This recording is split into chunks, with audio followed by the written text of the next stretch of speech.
Good evening everyone. स्वागत है आपका अपने चैनल सिविल चौपाल पे। तो जैसा कि आपको पता है कि सिविल चौपाल ने एनसीईआरटी सीरीज शुरू कर रखी है। उसी कड़ी में जो 6th क्लास के एनसीईआरटी का पार्ट 1 हम कंप्लीट कर चुके हैं। आज पार्ट 2 है आपके सामने। तो चलिए पार्ट 2 को स्टार्ट करते हैं। और जिसने पार्ट 1 नहीं देखा वो उसको देख के आइएगा, क्योंकि पूरा चीज़ें जुड़ी हुई होती हैं। ठीक है, तो चलिए स्टार्ट करते हैं।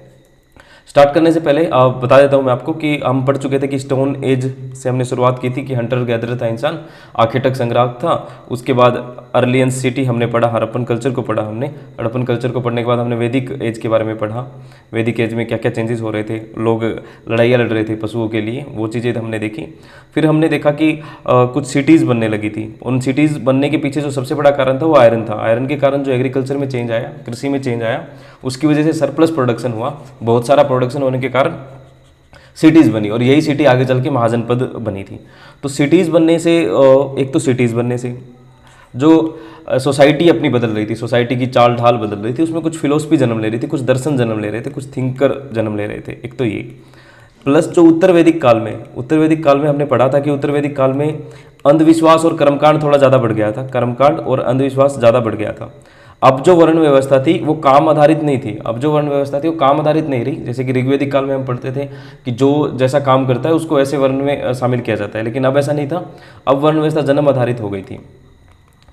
तो इस कारण इनके विरोध चालू हो गए थे, और जो अलग अलग थिंकर्स आ रहे थे वो इन कर्मकांडों का विरोध कर रहे थे। वो भगवान से अलग संबंध में अपना संबंध देख रहे थे, जैसे आत्मा, ब्रह्मा, इन टाइप से। तो बहुत सारे थिंकर्स आए। जैसे बहुत सारे थिंकर्स में सबसे इंपॉर्टेंट थे बुद्धा, जैनिज्म में जो महावीर स्वामी आए थे वो, और जो उपनिषद जो थे, उपनिषद के जो थिंकर थे वो भी नए नए जन्म लिया। जैसे कि अब उपनिषद थिंकर्स के बारे में पहले बात कर लेते हैं हम, क्योंकि आगे फिर इसके बारे में थोड़ी डिटेल्स आपको समझ आएगी। हमने पढ़ा था कि वेदास को हम 4 पार्ट्स में देखते हैं। वेदास के हम 4 पार्ट में देखते हैं, आपको याद भी होगा। वेद जो हैं वो 4 हैं, लेकिन वेद के जो पार्ट हैं वो 4 हैं। यानी कि वेद, जैसे कि अगर वेद की बातें करें तो वो तो आप लोगों को पता है कि ऋग्वेद, सामवेद, यजुर्वेद, अथर्ववेद, वो तो वेद हैं। लेकिन हर वेद के 4 पार्ट हैं। तो हमने पढ़ा था कि सबसे पहला पार्ट संहिता होता है, फिर ब्राह्मण होता है, फिर आरण्यक होता है, और फिर होता है उपनिषद। तो जो ये 2 शुरुआत के जो पार्ट्स थे, जो वैदिक लिटरेचर था, ये जो वेद के ऊपर लिखे गए थे, यानी वेद को थोड़ा आसान भाषा में या फिर वेदों को थोड़ा समझाने के लिए जो ग्रंथ लिखे जा रहे थे, इनमें कर्मकांडों पे जोर दिया गया था। यानी कि संहिता और जो ब्राह्मण थे इनमें कर्मकांडों पर ही जोर दिया गया था, रिचुअल्स पर ज़्यादा जोर दिया गया था। लेकिन जो आरण्यक और उपनिषद थे, खासकर उपनिषद, इसमें जो आत्मा ब्रह्मा का संबंध बनाने की बात कही थी। आत्मा ब्रह्मा का संबंध, यानी कि व्यक्ति का आत्मा और जो परमात्मा का संबंध होता है वो आत्मा से संबंध होता है, वो किसी कर्मकांड की जरूरत नहीं होती। इन चीज़ों पे उपनिषद बात कर रहा था। उपनिषद गुरु शिक्षा प्रणाली पे बात करने लगा था, वो कर्मकांडों को थोड़ा छोड़ रहा था। ये सारे चेंजेस किस लिए हो रहे हैं? ये सारे चेंजेस तभी होते हैं जब भी कभी भी किसी भी धर्म में, कोई भी धर्म, कोई भी वैदिक शिक्षा, किसी में भी कंप्लेक्सिटी जब भी आती है, मुश्किलें जब बढ़ जाती हैं, भेदभाव बढ़ जाता है, अंधविश्वास बढ़ जाता है, तो कुछ ऐसे थिंकर्स पक्का आएंगे जो उसका सोल्यूशन निकालेंगे, और लोग फैक्चुअल सोचेंगे। अंधविश्वास ज़्यादा दिन तक नहीं चलेगा, फैक्चुअल सोचने लगेंगे लोग, और फैक्चुअल सोचने लगेंगे तो नए नए थिंकर्स जन्म लेंगे। बस यही बात है। देखिए आप, नए थिंकर्स आए, बुद्धा, महावीरा और उपनिषद थिंकर्स। ठीक है, अब देखिए जो बुद्धिज्म के बारे में बताया गया है कि जो बुद्धिज्म में जो शुरुआत की थी वो सिद्धार्थ गौतम ने की थी। और ये कहाँ से थे? ये शाक्य गण से थे। देखिए हमने बात की थी गण संघ के बारे में, जहाँ पर कोई एक राजा नहीं होता था, कई लोग एक समूह फैसले लेते थे एक राज्य के, उसको गण संघ कहते थे। इसको हम फर्स्ट डेमोक्रेसी भी कह सकते हैं, इसको हम फर्स्ट डेमोक्रेसी भी कह सकते हैं। आप अपने मेंस की जब भी राइटिंग करो तो आप लिख सकते हो कि इंडिया में फर्स्ट डेमोक्रेसी देखी जा सकती है गण और संघ के द्वारा। ठीक है, तो ये हो गया। तो शाक्यगण से ये बिलोंग करते थे। जैनिज्म को साथ में पढ़ लेते हैं। ये 24 में तीर्थंकर जो थे महावीर स्वामी, ये वजी संघ से बिलोंग करते थे। ये वजी संघ से बिलोंग करते थे, ये शाक्यगण से बिलोंग करते थे। दोनों ही क्षत्रिय थे। और ये लिच्छवी ट्राइब, लिच्छवी एक ट्राइब थी, लिच्छवी एक कुल था इनका, लिच्छवी कुल से जन्म बिलोंग करते थे ये, लेकिन थे वजी संघ से, और ये शाक्यगण राज्य से थे। ठीक है जी, ये बिल्कुल लिखा हुआ है, आप लोग आराम से पढ़ लेना, ये छोटी छोटी बातें हैं। देखिए इनका जन्म कब हुआ? लुम्बिनी में जन्म हुआ था इनका। बोध गया में उन्होंने ज्ञान प्राप्ति की, और पहला जो उपदेश दिया था वो सारनाथ में दिया था, और कुशीनगर में इनकी डेथ हो गई थी, यानी कि महापरिनिवारण, इनका मोक्ष हो गया था, जिसको बुद्धिज्म में निवारण भी कहते हैं, निर्वाणा कहते हैं हम इनको। ठीक है, जब हम जैनिज्म की बातें करते हैं तो जैनिज्म में वजी संघ में थे, लिच्छवी और क्षत्रिय, ये हमने बात कर ली। 12 ईयर इन्होंने तपस्या की और एनलाइटमेंट इनको ज्ञान की प्राप्ति हुई, 42 ईयर्स में ज्ञान की प्राप्ति हुई। इन्होंने अहिंसा परमो धर्म का जो नारा दिया था कि अहिंसा करनी चाहिए, किसी भी प्रकार से हिंसा को बढ़ावा नहीं देना चाहिए। इन्होंने तो ये तक कहा था कि जो एग्रीकल्चर में भी कोई कीड़े मकोड़े मरते हैं तो वो भी ठीक नहीं है, उसका भी हमें पालन नहीं करना चाहिए। ऐसे ही बुद्ध की टीचिंग थी। आप लोगों को पता ही है कि दुख होते हैं, दुखों की जो कारण होता है, दुख का कारण वो डिजायर्स होती हैं, तृष्णा होती है। और मिडल पाथ, हर इंसान को मिडल पाथ, मध्यम मार्ग अपनाना चाहिए, ना तो ज़्यादा रिचुअल्स की ओर, ना ज़्यादा त्याग की ओर, हमें बीच का चीज़ें अपनानी चाहिए। ऐसे ज़िंदगी में भी मध्यम मार्ग के लिए कहते थे बुद्धा, और कहते थे कि जब तक हम डिजायर्स को नहीं त्यागेंगे, तृष्णा को नहीं त्यागेंगे, तब तक हम सुखी नहीं हो सकते। इसलिए हमें सुखी जीवन के लिए तृष्णाओं को त्यागना पड़ेगा। इन्होंने अहिंसा की बात की और कर्मों पर बल दिया कि कर्म करनी चाहिए, नेक्स्ट बर्थ, अगला जन्म होता है। और इन दोनों की ही जो शिक्षा दी गई थी वो प्राकृत भाषा में दी गई थी। दोनों की ही जो शिक्षा दी गई थी वो प्राकृत भाषा में दी गई थी, क्योंकि प्राकृत भाषा उस टाइम आम बोलचाल की भाषा थी। जो लोग बोलने में प्रयोग कर रहे थे वो प्राकृत भाषा का प्रयोग कर रहे थे। तो आम बोलचाल की भाषा उसको प्राकृत कहते हैं। और प्राकृत के बारे में आप लोगों को बता देता हूँ थोड़ा, कि प्राकृत का मतलब सिर्फ इतना होता है कि कोई भी जो भाषा चली आ रही थी, जैसे कोई संस्कृत भाषा चली आ रही थी, तो जब भी वो अपने नेचुरल रूप में आएगी, लोगों के समाज में आएगी, तो लोग उसको वैसे का वैसा नहीं बोल पाएंगे। जो हार्ड वर्ड होते हैं वो लोग ऐसे नहीं बोल पाते। जैसे कि हम स्टेशन बोलते हैं, लेकिन कई बूढ़े होते हैं समाज में, वो टेशन कह देते हैं। तो ये इस भाषा का प्राकृत रूप होता है। इसी को कहते हैं प्राकृत रूप, नेचुरलाइजेशन कहते हैं। जब भी भाषा का नेचुरलाइजेशन होता है तो प्राकृत ही बनती है शुरुआत में, ठीक है। इसी को प्राकृत, यानी कि प्राकृत भाषा में लिखे गए थे दोनों के ही जो शिक्षा दी थी इन्होंने।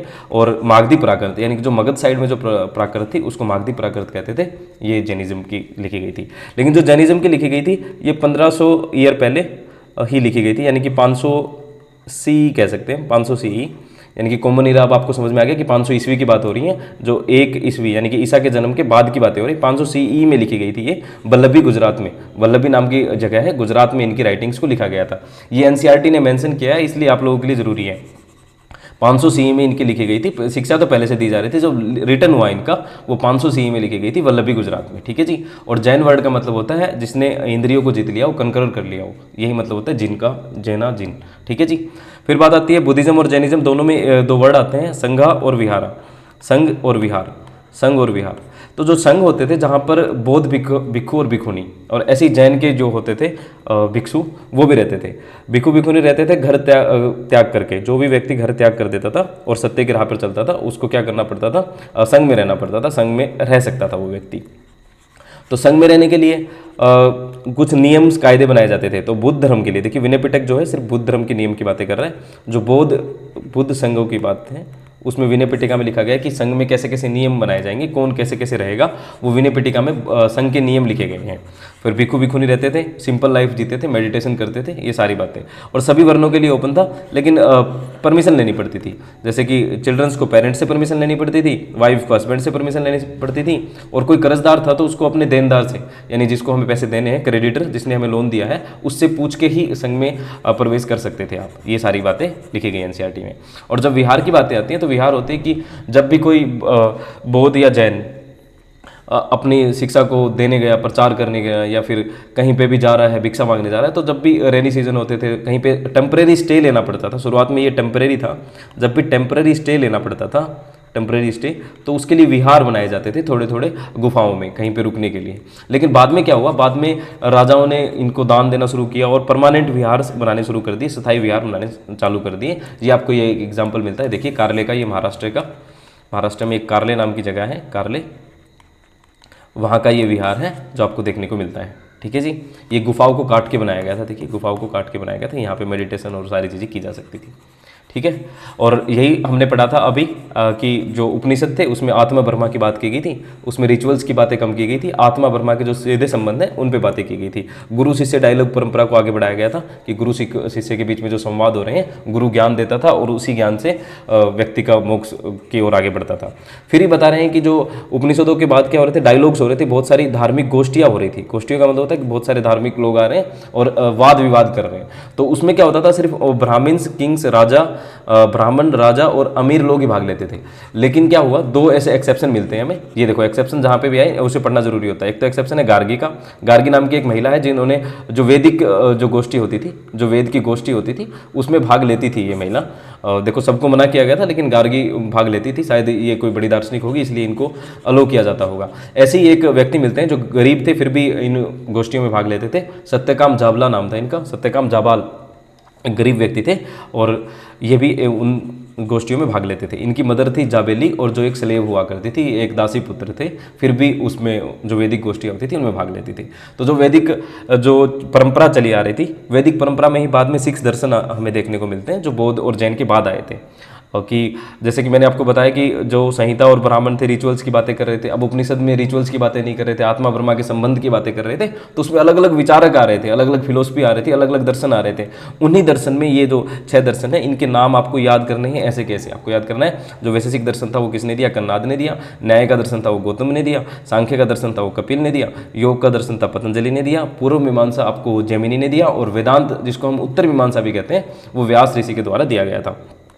ऐसे ही ब्राह्मण व्यवस्था के द्वारा 4 आश्रम की बात भी कही गई है। 4 आश्रम जिसको कहते हैं हम कि पहला जो आश्रम होता है वो शिक्षा का होता है, 0 से 25 ईयर तक व्यक्ति 25-25 साल के आश्रम कहता है। और गृहस्थ आश्रम 25 से 50 वर्ष तक होता है। फिर जब वानप्रस्थ वनों में जाता है व्यक्ति घूमने के लिए, ज्ञान प्राप्त करने के लिए, वो 50 से 75 होता है। और फिर सब कुछ त्याग देता है 75 से 100 ईयर तक। तो ये जो आश्रम व्यवस्था की बात है वो सिर्फ इतना पूछेंगे आश्रम व्यवस्था, तो जो वैदिक ब्राह्मण व्यवस्था थी उसमें आश्रम व्यवस्था का भी जिक्र मिलता है आपको वैदिक जो पुराने इतिहास है उसमें। बस यही था ये 6th चैप्टर जो न्यू थिंकर्स आ रहे थे, थिंकर्स बुद्धिज्म, महावीरा और उपनिषद के जो थिंकर आ रहे थे वही बातें हैं। यही देखो यहाँ पे लिखा गया है कि 2500 साल पहले बुद्ध, जैन और महावीर आ रहे थे, यानी कि 500 BCE में। लेकिन जो रिटर्न इनकी किया गया, जो जैन टेक्स्ट लिखे गए वो 1500 में लिखे गए थे, 1500 साल पहले, यानी 2000 से लगा के चलेंगे तो 1500 साल पहले कितना हुआ, 500 CE। देखो अब CE आ रहा है यानी कि 500 ईस्वी ईसा के जन्म के बाद। एक और बात लिखी गई है इसमें, इसी NCERT के लास्ट में जो अन्यतर एक चीज़ होती है उसमें लिखा गया है कि एक जोरास्टर हुआ करते थे, जो ईरानी पैगंबर होते थे, ईरानी पैगंबर थे जोरास्टर। ये भारत में भी आए और भारत में आए तो जो वेस्टर्न पार्ट है इंडिया का वहाँ पर आए और ये जोरास्टर जो पैगंबर थे इनके जो शिष्य आए थे, इनका ज्ञान फैला था। इसी जो पारसी जो समुदाय है ये इसी की पूजा करता है। और इनकी एक बुक है जैन अवस्था, उसमें भी जैन धर्म के बारे में थोड़ी थोड़ी बातें मिलती हैं। जैन अवस्था नाम की एक बुक है जो जोरास्टर से बिलोंग करती है, आपको याद रखना है। ये पारसी पैगंबर थे। ठीक है जी, फिर बात आती है अध्याय 7 की, जिसमें हम अशोक के बारे में बात करेंगे। तो देखिए अब आपको चीज़ें समझ में आ रही होंगी कि कैसे स्टोन एज था, फिर हड़प्पन एज था, हड़प्पन एज के बाद वैदिक एज आई। वैदिक एज में आयरन, जो उत्तर वैदिक काल में हमने पढ़ा, उत्तर वैदिक काल में आयरन आया, उसकी वजह से सिटीज़ फॉर्म कर रही थी। सिटीज़ में फिर महाजनपद बन रहे थे, जनपद से महाजनपद बने। और महाजनपद में जो एक इंपॉर्टेंट महाजनपद था उसका नाम था मगध।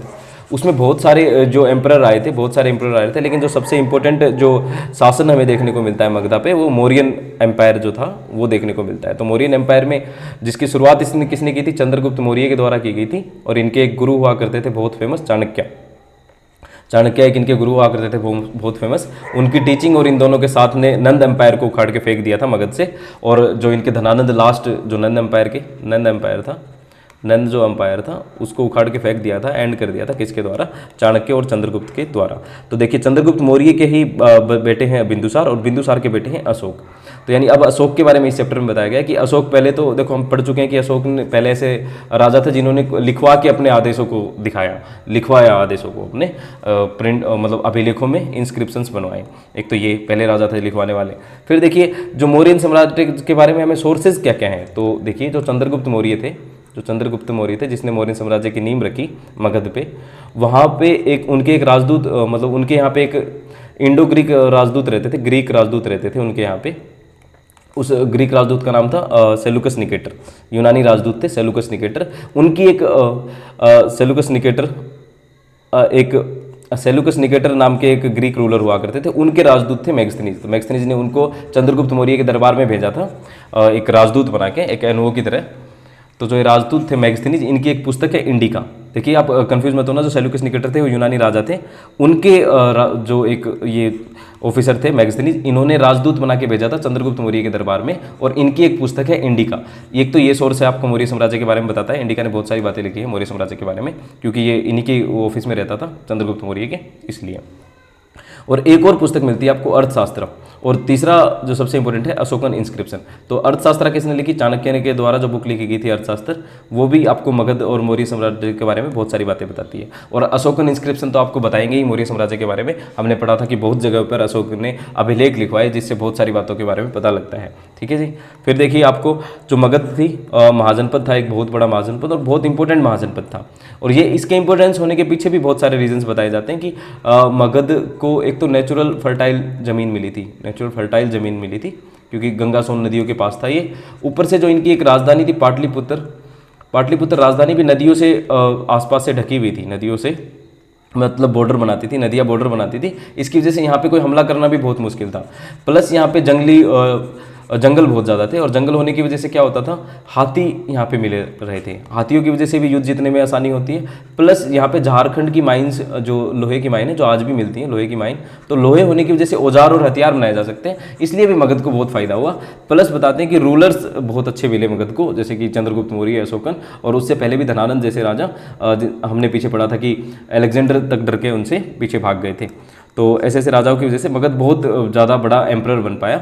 देखिए अब इसमें फ़र्क बताया गया है कि किंगडम और एम्पायर क्या होता है। तो मगध बहुत बड़ा एम्पायर क्यों बन पाया, तो वो तो हमने बताया कि मगध के कुछ नेचुरल लेजेंड थे प्लस अच्छे अच्छे रूलर मिले। फिर देखते हैं किंगडम और एम्पायर में फ़र्क क्या होता है। किंगडम छोटा होता है और एक राजा किंगडम पे आराम से डायरेक्ट सीधा राज कर सकता है, लेकिन जब एम्पायर की बातें करते हैं, जो एम्परर होता है, जो सम्राट होता है, देखिए यहाँ पे राजा होता है, यहाँ पे सम्राट होता है, तो जो सम्राट होता है ये सीधा डायरेक्ट रूल नहीं करता क्योंकि बहुत बड़ा एरिया होता है इसके पास। तो ये डायरेक्ट और इनडायरेक्ट, सीधा प्लस अप्रत्यक्ष, यानी कि सीधा और अप्रत्यक्ष रूप से, यानी कुछ गवर्नर होते छोड़ देता है, ये किसी किसी जगह पे गवर्नर छोड़ देता है और उनके बेस पे ये राज किया जाता है। ज़्यादा टैक्सेस लेगा, ह्यूज आर्मी होगी, जैसे कि मौर्य और गुप्ता एम्पायर, ये इसमें एग्जाम्पल दिए गए, इसमें छोटा होगा। तो ये आप देख लेना, दोनों ये इंपॉर्टेंट है आपके उसके लिए और पढ़ाई के लिए। पूछेंगे नहीं वैसे, किंगडम और एम्पायर में फ़र्क तो नहीं पूछेंगे, लेकिन ये पूछ सकते हैं कि पाटलिपुत्र इनकी राजधानी थी जिस पर डायरेक्ट कंट्रोल राजा साहब करते थे, सीधा जो सम्राट होते थे वो। और इनकी जो दूसरी कैपिटल थी उज्जैन, उज्जैन एक दिन की दूसरी कैपिटल बनाई गई थी इन्होंने।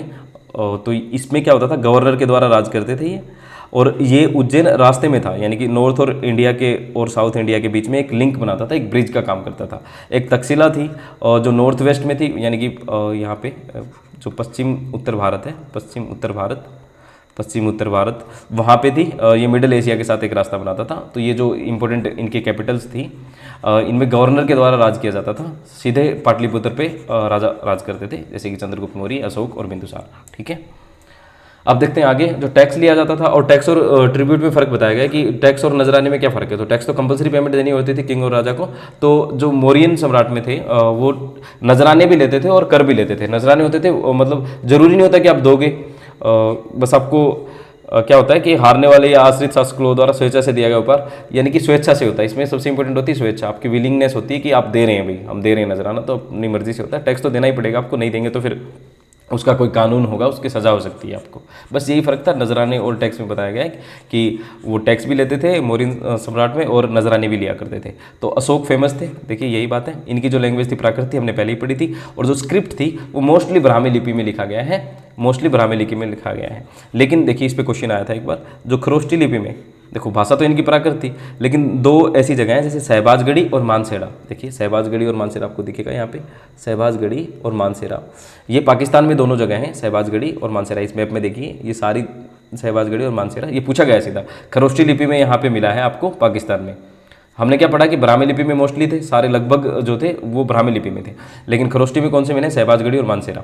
और कंधार अभिलेख जो हमने पढ़ा था वो क्या था, ग्रीक, यूनानी और अरमाइक लिपि में मिला है, और भाषा तो इनकी प्राकृत थी, ये आपको याद रखना है। ठीक है, तो क्या क्या लिखवाते थे ये अपने उसमें, ऑर्डर लिखवाते थे और धम्मा लिखवाते थे। धम्मा, अब ये धम्मा क्या होता है, धम्मा एक्चुअली जो अशोकन थे, अशोक जो थे उनके द्वारा बौद्ध धर्म को अपना लिया गया था, और जैसे ही उन्होंने बुद्धिज्म को अपनाया तो उन्होंने बौद्ध की टीचिंग्स को अपने लोगों को देना शुरू किया, और तो उन्होंने उसको धम्म कहा। धम्म इसको हम कह सकते हैं कि जो धर्म है, धर्म जो संस्कृत वर्ड है उसी से धम्म बना होगा, इसी को प्राकृत रूप कहते हैं। यही तो होता है प्राकृत रूप ना, यानी कि नेचुरलाइजेशन हो गया धर्म से धम्म। जैसे कि हस्त से हाथ बना, ऐसे ही धर्म से धम्म बना होगा, ये प्राकृत रूप होता है। तो धम्म की इन्होंने शिक्षा दी। धम्म यही था कि बौद्ध धर्म की जो शिक्षाएं थी वो उनमें अच्छी अच्छी बातें थी सारी, वो दी गई थी कि किसी धर्म के लिए हमें इंटॉलरेंस नहीं रखनी चाहिए और हमें धर्म की इज्जत करनी चाहिए, सभी धर्मों की, ये सारी बातें थी। बूढ़ों की बड़ों की इज्जत करनी चाहिए, छोटों से प्यार करना चाहिए, ये सारी बातें लिखी गई थी। तो इन्होंने इसके लिए क्या किया था, धम्म महामात्रों की नियुक्ति की गई थी। देखो ये पूछ सकते हैं कि धम्म महामात्रम क्या था, तो धम्म महामात्र जो था, प्रोनाउंसिएशन के लिए सॉरी अगर गलत हो तो कहीं पे भी, जो धम्म महामात्र था वो क्या थे, ऑफिशियल लोग थे, सरकारी लोग थे जो संदेश देते थे धम्मों का। धम्म का संदेश देने के लिए एक अधिकारी नियुक्त किया जाता था, धम्म महामात्र। ये अलग अलग जगह पर जाके अपनी टीचिंग्स को देता था, धम्म की अशोक की जो शिक्षाएं थी उनको फैलाता था, उसी को धम्म महामात्र कहते थे। ठीक है, और ये पहले ऐसे राजा थे जिन्होंने इंस्क्रिप्शन लिखवाई, अभिलेख लिखवाए अपने ऑर्डर्स के लिए और धर्मों के लिए। फिर इन्होंने मैसेंजर्स यानी कि अलग अलग जगह पे धम्म महामात्र को भेजा। कहाँ पे भेजा, यूनान में भेजा, इजिप्ट में भेजा, श्रीलंका में भेजा और सीरिया में भेजा। ये भी पूछ सकते हैं आपको, यही बस इसमें इंपॉर्टेंट था।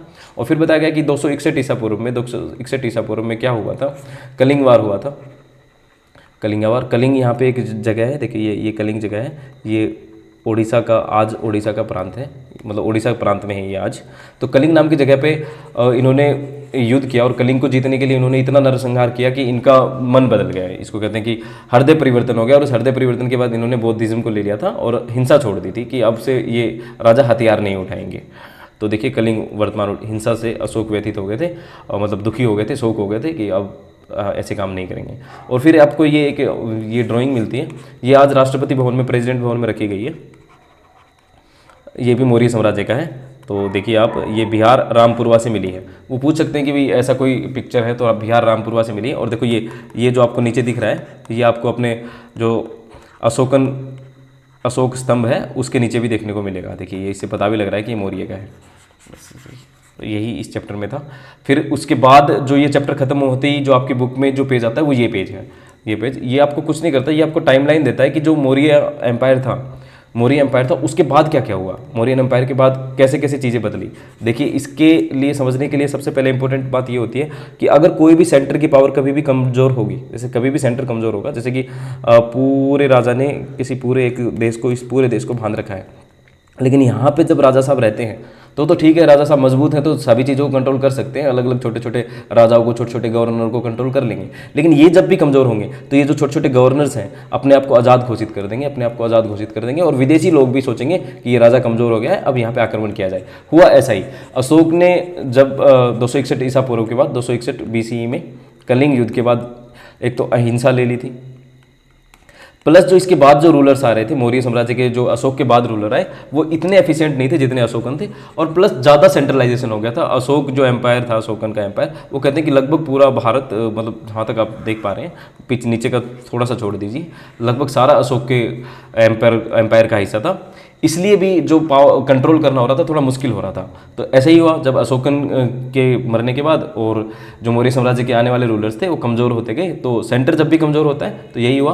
185 BCE 185 BCE में क्या हुआ, जो मौर्य साम्राज्य था, मौर्यन एम्पायर कमज़ोर हो गया, और मौर्यन एम्पायर के एक लास्ट राजा थे भद्रथ कहते हैं इसको, देख लेना, भद्रथ, इनकी हत्या कर दी थी सुंग डायनेस्टी के एक व्यक्ति ने, पुष्यमित्र सुंग ने, और सुंग वंश बना दिया गया था। तो इसी टाइम पे देखिए अब ये सारी चीज़ें एक साथ हो रही हैं। अब इसमें बच्चे कंफ्यूज कर जाते हैं कि सुंग के आगे क्या आएगा, तो ये सिर्फ मगध की बातें हो रही हैं। देखिए मैं आपको पूरे मैप से बताता हूँ कि कैसे कैसे चीज़ें चल रही थी। जैसे ही मगध की बातें होंगी तो मगध पे जहाँ पे सीधा कंट्रोल करता था कौन, अशोक एम्पायर, और जो मौर्य साम्राज्य सीधे कंट्रोल करते थे, यहाँ तो सुंग आ गया था यहीं पे। लेकिन जो इस साइड है, यानी कि जो मैप मेरा थोड़ा ऐसा ही है, आप इसको समझने के लिए देखिए, यहाँ पे तो मगध है, तो यहाँ पे तो डायरेक्ट रूल जो कर रहे थे मौर्यन एम्पायर, उनके बाद यहाँ पे सुंग डायनेस्टी आ गई। लेकिन मैंने आपको बताया कि जब भी राजा कमज़ोर होता है तो आपको विदेशी आक्रमण देखने को मिलेंगे। तो यहाँ पे इंडो ग्रीक लोग आने लगे थे, इसी टाइम पीरियड में इंडो ग्रीक लोग आने लगे थे, जिसको हिंद यमन शासक कहते हैं। तो इंडो ग्रीक को फिर शकों ने हराया। शक बहुत टाइम तक रहे फिर यहाँ पे, और शकों के बाद जो कुषाण्स आए थे, कुषाण्स भी यहीं पे आ रहे थे। तो हिंद, यवन, शक और कुषाण। फिर देखिए यहाँ तक आ गए थे कुषाण तो यहाँ तक भी आ गए थे, मगध तक के थोड़ा पार्ट भी कुषाण ने कब्जे में लिया था, और जो शक थे वो वेस्टर्न साइड पे ज़्यादा वो करके रह गए थे। तो ये सारी चीज़ें एक टाइमलाइन के साथ हो रही थी। देखिए मगध के साइड पे क्या आ रहा है, पहले सुग आ रहा है, फिर मगध की साइड पे दूसरा जो राजा आएगा वो कनव आएंगे, और उसके बाद जो आएंगे फिर गुप्ताज आएंगे, और गुप्ताज एक एम्पायर बनाने की फिर से कोशिश करेंगे, और गुप्ताज देखना फिर शकों को भी हरा देंगे, कुषाण्स को भी हरा देंगे और एक एम्पायर बनाएंगे। इसी बीच में जो यहाँ पे क्या हो रहा था, ये जो मैप है, सॉरी ये मैप ये लगा लीजिए, तो यहाँ पे क्या हो रहा था, यहाँ पे एक और डायनेस्टी आगे आती है जिसको सातवाहनाज कहते हैं। सातवाहना ये जो, क्योंकि दक्षिण पथ से देखिए, यहाँ से अगर कोई बंदा आएगा तो ये दक्षिण पथ पे हैं, इसको दक्षिण पथ स्वामी भी कहते हैं, दक्षिण पथ स्वामी भी कहते हैं इनको, दक्षिण पथ स्वामी भी कहते हैं। इनके ये भी आ रहे थे, इनके बाद पल्लवाज, इनके बाद पल्लव आए, चालुक्यज आए, तो ये अलग अलग जगह पे अलग अलग आ रहे थे। पूरा रूल्स ऐसे नहीं बन पाया था जैसे कि मौर्य साम्राज्य में पूरे भारत को मान रखा था, ऐसा नहीं बना जा रहा था। तो अलग अलग जगह से अलग अलग जो थ्रेट आ रहे थे, खतरे आ रहे थे, जैसे इंडो ग्रीक आ रहे हैं, शक आ रहे हैं, कुषाण्स आ रहे हैं उत्तर पश्चिम साइड से, शक फिर यहाँ पे आ रहे हैं, फिर यहाँ से सातवाहन आ रहे हैं, और यहाँ पे जो मगध है, जो ओरिजिनल जिसको मगध कहते थे हम, यहाँ पे वहाँ पे चीज़ें चेंजेस हो रही हैं, सुग आ रहे हैं, कणव आ रहे हैं। तो देखिए यही चीज़ें बस यहाँ पे लिखी गई हैं। देखिए ये लिखा गया है कि जब भी मौर्यन एम्पायर कोलैप्स हुआ 200 BCE में, यानी कि 200 BCE कह सकते हैं ना, 2200 साल पहले, यानी कि 200 BCE में, तो बहुत सारे चेंजेस हो रहे थे। सेंट्रल एशिया से आ रहे शक आ रहे थे, इंडो ग्रीक्स आ गए थे, और फिर देखिए आपको फिर शक के बाद कुषाण आए, कुषाण आने के बाद गुप्त जो आए थे, गुप्ताज ने कुषाणाज को हराया। फिर देखिए नॉर्थ सेंट्रल इंडिया से और क्या क्या हो रहा था, देखिए, और जो मगध था ओरिजिनल, वहाँ पे सुग डायनेस्टी आ गई थी, और सुग के बाद कण्व डायनेस्टी आपको देखने को मिलेगी। यही बातें बता रहा है ये सारी चीज़ें, तो आप इसको पढ़ सकते हो। अभी पढ़ने में समझ में आ जाएगा आपको कि उसी टाइमलाइन पे अलग अलग चीज़ें चेंज हो रही थी, ठीक है। इसको कहते हैं पोस्ट मौर्यन।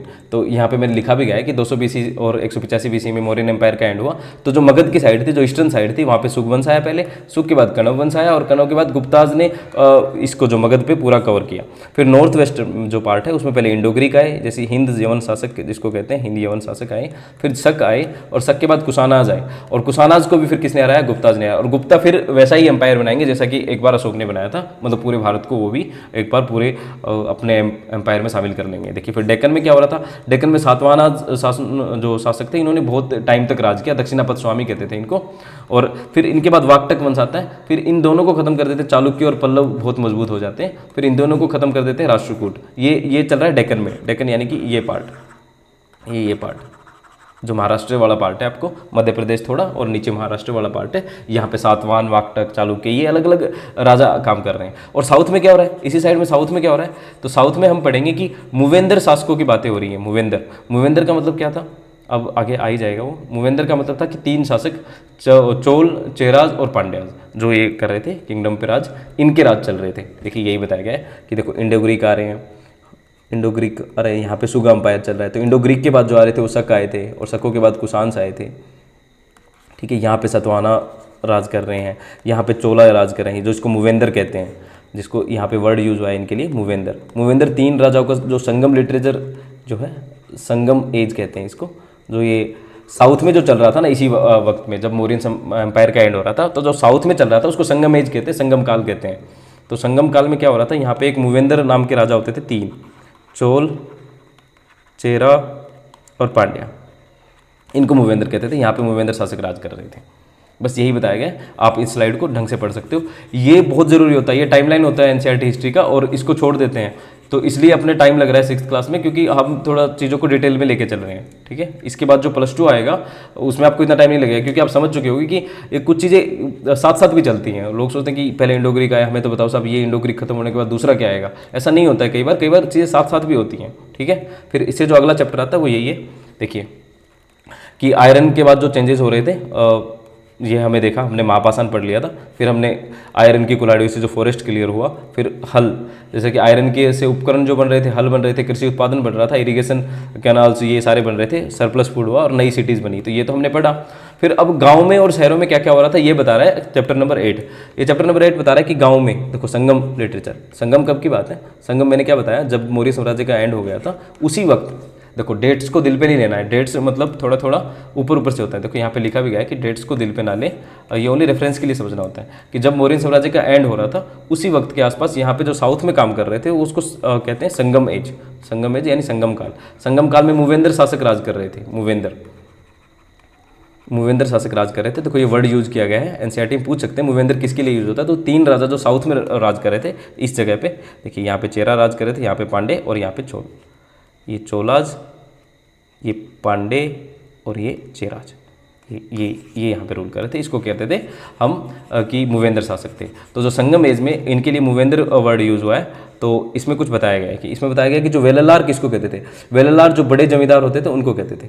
तो इन्हीं मूवेंद्र के जो काल में संगम लिटरेचर में वर्ड मिलते हैं वेललार, जो सदर्न इंडिया था अपना, उसमें बड़े जमींदारों को क्या कहा जाता था, वेललार कहा जाता था। और उजावर वो जो लोग होते थे जो सीधे कृषि करते थे, हल चलाने वाले आम किसान, इसको फार्मर कह सकते हैं, ओनली फार्मर, सीधे कृषक थे ये बेचारे। और जो कडेसियर और आदिमाई, कडेसियर आदमी होते थे, इनके पास खुद की ज़मीन नहीं होती थी, कोई खुद की ज़मीन नहीं होती थी। ये क्या करते थे, ये दास होते थे, एक किस्म से दास होते थे, स्लेव होते थे। इनके लिए आप स्लेव भी लिख सकते हो, स्लेव वर्ड भी यूज हुआ है कई जगह। तो काडेसियर और आदमी होते थे वो स्लेव होते थे, और वेललार होते थे बड़े जमींदार होते थे, जो छोटे छोटे उजवर उनके नीचे काम, जो उजवर होते थे, जैसे कि बड़े जमींदार होते थे उनके पास तो पूरे बड़े बड़े गाँव होते थे, बड़ी बड़ी ज़मीनें होती थी, उनमें उजवर खेती करते थे। और उनके भी जो नीचे मजदूरी करने वाले लोग थे, जो दास थे, उनको कडेसियर और आदिमाई वर्ड उनके लिए यूज़ हुए हैं। तो सीधे पूछते हैं कि वेललार किसके लिए यूज़ हुआ है और आदिमाई किसके लिए यूज़ हुआ है। तो आज हमने क्वेश्चन भी डाला था ये कल, तो ये वर्ड आपको याद रखने हैं। ऐसे नॉर्थ इंडिया में क्या हो रहा था, नॉर्थ इंडिया में ग्राम भोजक का वर्ड यूज होता है हेडमैन के लिए, जो गांव का हेडमैन होता है, और ये हेरिडिटरी पद होता है। जो ग्राम भोजक होता है, कोई एक जमींदार होता था बहुत बड़ा, कोई गांव का हेडमैन होता है, और जैसे कि एक ग्राम भोजक है, फिर उसका बेटा ग्राम भोजक बन जाएगा, और ये टैक्स वसूलते थे और उससे अपना गांव चलाते थे, टैक्स भी वसूलते थे। कलेक्टर, जज, पुलिस, इनके सारे काम करने वाले होते थे ये, मतलब गांव को पूरे चलाने वाले होते थे। हेडमैन आज के प्रधान टाइप कह सकते हैं, कोई प्रधान या सरपंच टाइप, और सरपंच से भी ज़्यादा पावर थी इनकी। जज पुलिस भी मतलब आती थी, तो मतलब इनसे पूछती थी, इस टाइप से ग्राम भोजक कहते थे। और फिर होता था गृहपति। गृहपति वही छोटे फार्मर्स होते थे, स्मॉल लैंड ओनर जिसको कहते हैं, छोटे जमींदार, छोटी छोटी ज़मीन होती थी इनकी। और ऐसे ही दास कर्मकार होते थे जो लैंडलेस होते थे। आप इनको ऐसे कंपेयर करके देख लेना, जो वेललार है इसको हम कह सकते हैं यहाँ पे ग्राम भोजिका, बड़े जमींदार। जिसको गृहपति जो है यहाँ पे, उसको हम वहाँ पे उजवर कह सकते हैं, उजावर। और उनावर भी कहीं पे जगह पे लिखा है, उनावर भी कह सकते हैं। और जो दास कर्मकार है वहाँ पे आदिमई है, ये आप इसको देख सकते हैं। ठीक है, आप इसको बिल्कुल ऐसे कैसे याद करना है। फिर बता रहे हैं कि सिटीज़ और लाइफ्स के बारे में सोर्सेज क्या क्या हैं। तो जातक जो स्टोरी है, जो बुद्ध की स्टोरी है, जातकों में स्टोरी लिखती हैं बुद्ध के बारे में, तो उसमें बहुत सारे शहरों की बातें मिलती हैं कि भी शहर ऐसे थे, शहर ऐसे थे। और यात्रियों के वर्णन, अगर बहुत सारे यात्री हम पढ़ेंगे कि हुइनसांग आए, तो वो भी लिखते थे अपने वर्णनों में कि शहरों में ऐसे ऐसी जीवन चल रही है। और मूर्ति कला से भी बहुत चीज़ें पता लगती। और पुरातत्व, पुरातत्व का मतलब होता है कि जो चीज़ें मिल रही थी, कोई सामान मिल रहा था, कोई नीचे दबी डायरी मिल रही है, कोई कुछ भी जो पुरातत्व में कोई भी सामग्री अगर आपको मिल रही है, डायरी को तो आप लिटरेरी सोर्स में कह सकते हो, लेकिन कोई भी सामग्री आपको मिल रही है, कोई घड़ा मिल रहा है, कोई मटका मिल रहा है, कोई मनका मिल रहा है, कोई सिक्का मिल रहा है, वो सारी पुरातत्व चीज़ें होती हैं, आर्कोलॉजी की चीज़ें होती हैं, उनसे पता लग रहा है। फिर बता रहे हैं कि जो शहरों में होते थे, टॉयलेट्स होते थे, ड्रेन्स होते थे, गार्बेज पिट्स होते थे, ये तो आपको पता ही है कि भाई शहरों में सारी चीज़ें होती हैं। फिर ऑक्यूपेशन, व्यापारी, कुम्हार, बागवान, घोड़े का मालिक, ये सारे रहते थे। फिर दो शहरों की बातें की गई, मथुरा की बातें की गई है। तो मथुरा के बारे में वो बताते हैं कि एक तो ये धार्मिक शहर था, बहुत सारे क्राफ्टमैन रहते थे, धार्मिक शहर था ये। और जो ट्रेड रूट्स है उसमें इंपॉर्टेंट भूमिका निभाता था ये मथुरा। और इसकी किलेबंदी की गई थी, और इसमें बहुत सारे मंदिर थे, रिलीजियस हब था। देखो ये बौद्ध धर्म के लिए भी, जैन धर्म के लिए और कृष्ण पूजा के लिए तो था ही। और कुषाण की जो सेकंड कैपिटल थी, कुषाण जो आए थे, मैंने आपको बताया था कि जब पोस्ट मोरियन खत्म हो गया था उस वक्त पे इंडो ग्रीक आए, इंडो ग्रीक के बाद शक आए, और शक के बाद जो कुषाण जो ट्राइब आई थी, कुषाण ट्राइब आई थी, उसने अपनी सेकंड कैपिटल बनाया था मथुरा को। तो इसकी फर्स्ट कैपिटल कौन सी है पूछ सकते हैं, पेशावर इसकी फर्स्ट कैपिटल थी पाकिस्तान में। ठीक है जी, ये बातें हैं। तो और यहाँ पे इंस्क्रिप्शन मिले हैं, बहुत सारे अभिलेख मिले हैं। तो डोनेशंस बाय किंग की बात करते हैं कि डोनेशन देते थे, कोई रानी की बात करते हैं, कोई व्यापारी, और जो शिल्पकार, क्राफ्टमैन मतलब शिल्पकार जो होता था, इनके बारे में वर्णन मिलता है हमें मथुरा में। ठीक है, बस इतना ही बताया गया। फिर कोइंस की बातें आती हैं। तो जो कोइंस शुरुआत की गई थी वो 500 BCE से शुरुआत मानी जाती है, 500 BCE से, यानी कि जब आपको महाजनपद काल मिलेगा उसके थोड़े 100-150 सालों के बाद कोइंस की शुरुआत मिलती है। जो शुरू में कोइंस आए थे उसको पंचमार्क कोइंस कहते हैं, पंचमार्क सोइन। देखो ये पंच मारे हुए हैं। पंच मारने का मतलब होता है कि कोइंस पे कुछ ऐसे डिजाइन बनाया नहीं जा रहा है, पंच मारा जा रहा है, जोर से पंच मारा जा रहा है कोई डिजाइन का, वो डिजाइन खुद छप जा रहा है। तो पंचमार्क कोइन, देखिए पंचमार्क यानी कि पंच मारा इसको और फिर मिला। तो और metal currency help trade and taxation, तो मेटल करेंसी से ऑफकोर्स हेल्प मिली होगी ट्रेड में और टैक्सेशन में चीज़ों के लिए। नहीं तो पहले बिना कोई इसके करना मुश्किल होता होगा कि आप किसकी वैल्यू क्या लगा रहे हो, मतलब उसको बार्टर सिस्टम कहते हैं कि कोई किताब के बदले कोई केले ले रहा है, इस टाइप से।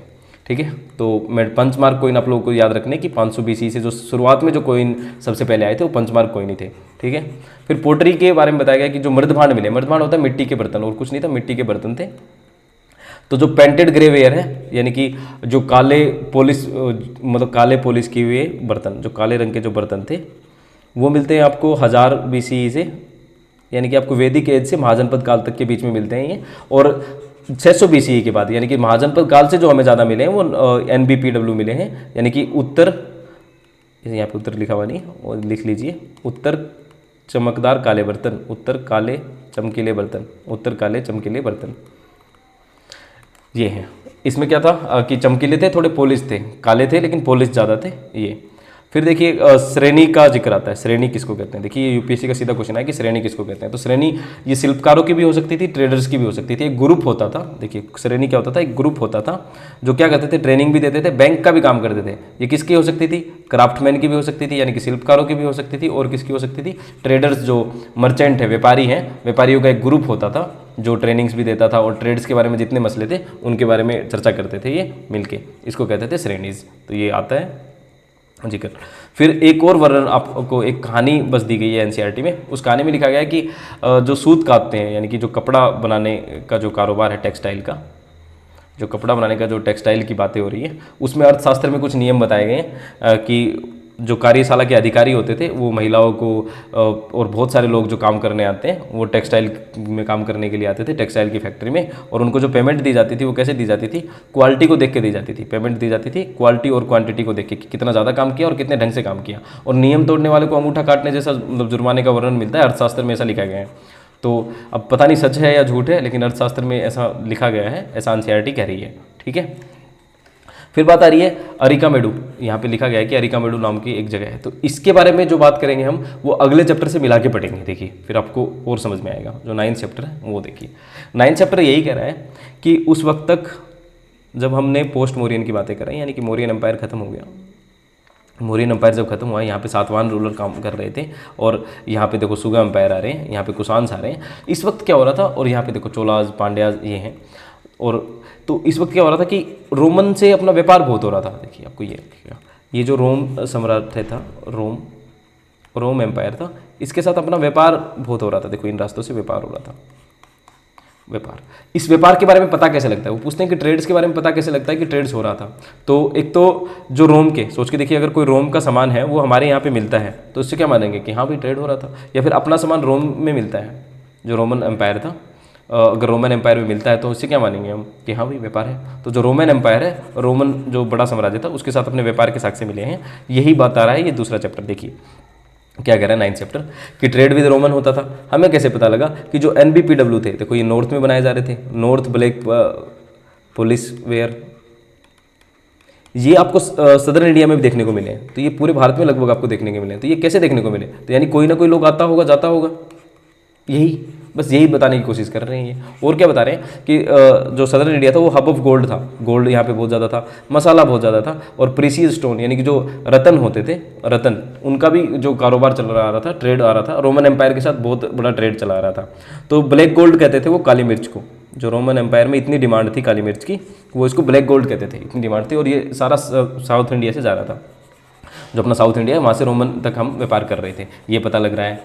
फिर पता लग रहा है कि जो 1 AD की बात है, यानी कि फर्स्ट ईस्वी की जब बात करते हैं हम, जो पहला ईस्वी, यानी कि अब BC की बातें खत्म हो जाएंगी। अब जब आ जाएगा जब ईसा की काल, जब ईसा मसीह का जन्म हुआ था तब, यानी कि जो 1st सेंचुरी AD, यानी कि पहले से लेकर 100 ईस्वी तक की जो बातें कर रहे हैं हम, उसमें क्या हो रहा है, उसमें आपको मिलता है कि मानसून विंड की खोज हो गई, मानसून विंड्स की खोज होगी। इससे क्या फ़ायदा हो रहा है, इसे देखिए आप कि जो नदियों में यहाँ से आ रहे हैं तो मानसून जो हवाएं चलेंगी उससे फ़ायदा होगा। देखिए यहाँ पे अगर कोई जहाज़ खड़ी है तो मानसून हवाएं ऐसे चलती हैं ऐसे, तो इससे फ़ायदा होगा। ये हवा के साथ में जो शिप्स हैं वो जल्दी आ पाएंगी, हवा के साथ में जो शिप्स हैं वो जल्दी आ पाएंगी। बस यही फ़ायदा हुआ ट्रेडर्स को। देखिए यही बताया गया, मानसून विंड्स और साउथ इंडिया से व्यापार होता था। बहुत जगह पे आपको ये NBPW मिले हैं। और देखिए मूवेंद्र के बारे में बताता है कि 3 किंग हैं, कौन से आपको पता ही है, चेराज, चोलाज और पांड्याज। इन्होंने बहुत व्यापार किया किसके साथ, रोमन एम्पायर के साथ। देखिए ये कोई रेगुलर टैक्स नहीं लेते थे, ये बताया गया है इस अपनी बुक में कि जो ये मूवेंद्र शासक थे ये रेगुलर टैक्स नहीं लेते थे। क्या करते थे, गिफ्ट लेते थे, कोई गिफ्ट देना चाहे तो दे सकता है। फिर बताया गया कि जो पुहार जो पोर्ट है कावेरीपट्टनम, जो चोलाज का पुहार, यहीं पे यहीं पे, ये बहुत इंपॉर्टेंट था। और मदुरई जो थी पांड्या की कैपिटल, ये भी बहुत इंपॉर्टेंट थी टेक्सटाइल के लिए। ये सारी जो पोर्ट सिटी थी, ये सारी पोर्ट सिटी थी, बंदरगाह थी, ये व्यापारों के लिए इंपॉर्टेंट थी। आपको बस ये नाम याद रखने की ये व्यापार के लिए इंपॉर्टेंट थी। पुहार, मदुरई, ये सारी चीज़ें ट्रेड्स के लिए बहुत इंपॉर्टेंट थी। अब देखिए पीछे, अब देखिए अरिकामेडु जो पुडुचेरी में है, अरिकामेडु जो पुडुचेरी में है, कोई यहाँ पे देख भी पाएगा, यहाँ पे अरिकामेडु आपको दिखेगा। ये देखिए जो पोडुका है वो इसका पुराना नाम था अरिकामेडु का, पुडुचेरी। यहाँ से व्यापार होता था बहुत सारा व्यापार हो रहा था, बहुत सारा व्यापार हो रहा था रोमन एम्पायर में। बस यही बताने की कोशिश कर रहा है। देखिए अरिकामेडु पोस्ट मॉरियन पीरियड्स में पेपर जो ब्लैक गोल्ड जिसको कहते थे, देखिए हमने काली मिर्च की बात की, काली मिर्च जिसको ब्लैक गोल्ड की बातें कहते हैं। मॉनसून विंड भी डिस्कवर हो गया था पहली ईस्वी में, तो रोमन ट्रेड का सेंटर बन गया था। यहाँ पे बहुत सारे गोल्ड कॉइन्स मिले हैं, और गोल्ड कॉइन किसके मिले हैं? रोमन एम्पायर के गोल्ड कॉइन है, वो हमें यहाँ पे देखने को मिल रहे हैं। इससे क्या पता लग रहा है कि हमारा रोमन जो एम्पायर था उसके साथ क्या हो रहा था, कारोबार हो रहा था, ट्रेड हो रहा था। देखो इसका नाम पोडुके है। फिर पिल्ली है एक इतिहासकार हैं, इन्होंने एक बुक लिखी है नेचुरल हिस्ट्री। इसमें भी ये लिखते हैं कि बहुत सारी चीज़ें व्यापार के रूप में हो रही थी रोमन साम्राज्य के साथ। बस यही है, आपको याद रखना है कि अरिकामेडु क्या है, पोर्ट सिटी है, कहाँ पे है, पुडुचेरी में। इसका पुराना नाम क्या था, पोडुके नाम था। और ये किस लिए इंपॉर्टेंट है, रोमन साम्राज्य के साथ हम व्यापार करते थे। और ब्लैक गोल्ड किसको कहते थे, तो काली मिर्च उसको ब्लैक गोल्ड कहा जाता था। अब देखिए फाइंडिंग क्या क्या मिली है, यहाँ पे हमें रोमन एम्फोरे मिला है। एम्फोरे इसको कहते हैं, देखिए एम्फोरे, ये रोमन एम्फोरे की असली पिक्चर है। इसको एम्फोरे ही लिखना है, हिंदी में भी एम्फोरे। इसको दोनों साइड से पकड़ सकते हैं। लोग कह रहे हैं कि इसमें वाइन डाली जाती थी, कोई कह रहे हैं कि इसमें सेंट डाले जाते थे। इसमें कुछ भी डाला जा सकता है, ये तो नहीं पता। और बहुत सारी आपको मनके, जो मनके हैं, बीड्स भी मिली हैं यहाँ पे, मनके भी मिले हैं। और ग्लासवेयर जो शीशे के बर्तन हैं वो भी आपको रोमन साम्राज्य के हैं। और आपको कहाँ पे मिले हैं, अरिकामेडु में देखने को मिले हैं, ये बता रहे हैं एमपी एनसीईआरटी। फिर आपको एक और पोर्ट देखने को मिलता है जिसको मुजरिस कहते हैं। आपको ये मैप्स में पक्का देखना है। देखिए अब इसको मुजरिस को ढूंढिए आप, ये रहा मुजरिस, ये देखिए केरल में, आज के केरल में मुजरिस है ये मुजरिस दिख रहा होगा आपको। आप अपनी पीडीएफ्स में अच्छे से देखना आपको मुजरिस को। तो मुजरिस क्या है, मालाबार कोस्ट पे है। जो केरल वाला कोस्ट है उसको मालाबार कोस्ट ही कहते हैं, और जो तमिलनाडु वाला कोस्ट है उसको कोरोमंडल कोस्ट कहते हैं। ये तो आप लोगों को पता ही होगा, जियोग्राफी में छोटी सी बात है। तो मालाबार कोस्ट, इसके सोर्स के बारे में कौन बताता है, एक बुक है पेरिप्लियस ऑफ द अर्थरियन सी। देखो इस बुक का कोई राइटर अभी तक पता नहीं लगा है, अननोन है, कौन है पता नहीं। तो जो अर्थरियन सी है उसका मतलब है लाल सागर, ये बात याद रखना, अर्थरियन सी। तो पेरिप्लस ऑफ द अर्थरियन सी में बताया जा रहा है कि जो मुजरिस पोर्ट है उसका जिक्र मिलता है, और उसमें बताया जा रहा है कि रोमन के साथ व्यापार हो रहा था। तो देखिए आप लोग, जो मुजरिस पोर्ट है, ये कहाँ पे गया मुजरिस पोर्ट, ये रहा मुजरिस पोर्ट, ये रोमन्स के साथ व्यापार हो रहा है। ये बारे में कौन बता रहा है, पेरिप्लस ऑफ द अर्थरियन सी नाम की बुक बता रही है। रोमन कॉन्टेक्ट बताए गए, क्योंकि large import of gold coins मिले हैं बहुत सारे हमें, कहाँ पे, मुजरिस पोर्ट केरला में। ठीक है, वो सिर्फ इतना पूछेंगे मुजरिस किस रिलेटेड है, तो ये उसी टाइम से रिलेटेड है जब पोस्ट मौर्यन की बातें, मौर्य साम्राज्य खत्म हो गया था और एडी आने वाला था, ईस्वी के काल शुरू हो गए थे। उसी वक्त में क्या हो रहा था, रोमन एम्पायर के साथ हमारा बहुत सारा व्यापार हो रहा था। उसी में एक इंपॉर्टेंट और आपको मिलेगा एक पोर्ट का नाम, जिसको हम तो भरूच कहते हैं, लेकिन जो यूनानी लोग थे, ग्रीक लोग थे, वो इसको बेरीगाजा कहते थे, बेरीगाजा पोर्ट, भरूच पोर्ट जिसको कहते हैं हम। तो पूछ सकते हैं, एक बार सीधा पूछा गया अरिकामेडु, भरूच और मुजरिस ये किस चीज़ से रिलेटेड थे, तो सीधा क्वेश्चन में आपको यही आंसर लगाना था कि पोर्ट, ये पोर्ट थे सारे। तो सोर्स है इसका ही पेरिप्लस ऑफ द अर्थरियन सी। देखो फर्स्ट सीई की बात कर रहा है, यानी कि पहली ईडी, अब बीसी खत्म हो गया, फर्स्ट सीई की बात करते हैं, जब ईसा के जन्म के बाद की बातें हो रही हैं अब सारी। तो देखिए टीक, सैंडलवुड, चंदन, इबोनी, इनके सारे व्यापार की बातें मिलती हैं। Major port of the western India, पश्चिमी भारत का इंपॉर्टेंट पोर्ट था ये रोमन एम्पायर के बारे में बताता है। देखिए यहाँ पे आपको मिलेगा कहीं पे बेरीगाजा, देखो ये रहा बेरीगाजा, और ये ट्रेड विद, इस पे भी, यहाँ पे भी आपको मिलेगा बेरीगाजा। तो ये आपको याद रखना है सारी चीज़ें, जो इसमें जो वर्ड्स आते हैं ना, जिसमें जो साइट्स बता रहे हैं, खासकर जो पोर्ट्स वोर्ट्स बता रहे हैं, ये पक्का याद रखने होते हैं, इनको बोलना नहीं होता। जैसे पुहार पोर्ट के बारे में बात कर रहे हैं, पुहार भी आपको मिल जाएगा कहीं पे, देख लेना। पुहार जो कावेरीपट्टनम है, इसमें देखने को नहीं मिल रहा है, पुहार पोर्ट्स, और ये सारे मदुरई है, ये सारी चीज़ें आपको देखनी है। ठीक है, आपको याद रखना है कि किस लिए इंपॉर्टेंट थे। मूवेंद्र पूछ सकते हैं। फिर मैंने आपको बताया था कि सातवान थे, दक्षिणापथ स्वामी थे, क्योंकि दक्षिण पथ पे थे। यहाँ पे सातवान एम्पायर करें तो यहाँ से व्यक्ति को आने के लिए क्या होता था, दक्षिण में जाने के लिए इनसे परमिशन ही लेनी पड़ेगी, तो इसीलिए इसको लॉर्ड ऑफ दक्षिणापथ कहते थे। आफ्टर मौर्यन डेक्लाइन, डेक्कन में ये आ गए थे सतवाना, ये हमने बात करी ली। इनके एक इंपॉर्टेंट राजा हुआ करते थे, गौतमीपुत्र सतकर्णी, यही बता रहा है गौतमीपुत्र सतकर्णी के बारे में। सातवाहन दक्षिणापथ स्वामी थे, गौतमीपुत्र सतकर्णी एक इंपोर्टेंट राजा थे, और इनकी माँ के अभिलेख, इनकी मतलब एक माँ थी गौतमीपुत्र सतकर्णी, इनकी माँ का अभिलेख है गौतमी बलसरी नाम था इनकी माँ का। यानी कि एक तो जो सातवाहन रूलर थे अपनी माँ का नाम लगा रहे थे अपने नाम के आगे, ये भी एक बहुत बड़ी बात थी। ठीक है, ये इंपॉर्टेंट है। और फिर बात आती है सिल्क रूट की। तो जो सिल्क रूट है ये भी इसी टाइम पे, जब हम रोमन ट्रेड के साथ रोमन ट्रेड कर रहे थे, उसी वक्त पे सिल्क रूट भी बहुत कॉमन था। देखो सिल्क की जो खोज हुई थी, जो रेशम जो उत्पादन हुआ था शुरू, वो चाइना में हुआ था, और लगभग 7,000 साल पहले हुआ था। लेकिन कहते हैं कि 2-3 हज़ार सालों तक, 2-2.5 हज़ार सालों तक चाइना ने ये किसी को बताया ही नहीं कि रेशम से जो धागा बनता है वो कैसे बनता है, क्योंकि चमकीला होता था, वो इसका फ़ायदा उठाना चाहते थे। वो भी रोमन एम्पायर में क्या भेजते थे, जो रोमन एम्पायर था वहाँ तक क्या भेजते थे, अपने ये सारी चीज़ जो अपना ट्रेड करते थे, अपने जो रेशम के कपड़े थे वो भेजते थे, और बहुत डिमांड थी इसकी, बहुत महंगा कपड़ा होता था ये। और कह रहे थे कि एक बार तो रोमन एम्पायर ने जो चाइना का जो रेशम है उस पर रोक लगा दी, क्योंकि बहुत सारे लोग गोल्ड दे रहे थे चाइना को और रेशम के कपड़े ले रहे थे, तो बहुत सारा गोल्ड चाइना को चला गया था, इसलिए रोक भी लगा थी, इतनी डिमांड थी सिल्क रोड की। तो ये सिल्क रोड था जहाँ तक ये सारी चीज़ें जाते थे। इसमें और भी सारी चीज़ें व्यापार होती थी, ये याद रखना। देखो, not only silk also many things, बहुत सारी चीज़ें व्यापार होती थी, ये याद रखना है आपको। लेकिन मेनली क्या होता था, सिल्क के लिए बनाया गया था, इसलिए सिल्क रोड है। ये देखिए, आपको क्या याद रखना है, ये उज्बेकिस्तान में समरकंद नाम की एक जगह है। यहाँ पे एक अच्छा सा पोर्ट, मतलब एक जगह होती थी जहाँ पर सामान लाने वाले यहाँ पे उतारते या ले जाते थे। एक तो समरकंद, एक आपको तक्षशिला याद रखना है कि सिल्क रोड पे कौन आता है, सिल्क रोड पे तक्षशिला आता है अपना, सिल्क रोड पे तक्षशिला आता है, ये याद रखना है आप लोगों को। और समरकंद आज कहाँ पे है, उज्बेकिस्तान में है, उज्बेकिस्तान में है, ठीक है, ये आपको याद रखना है।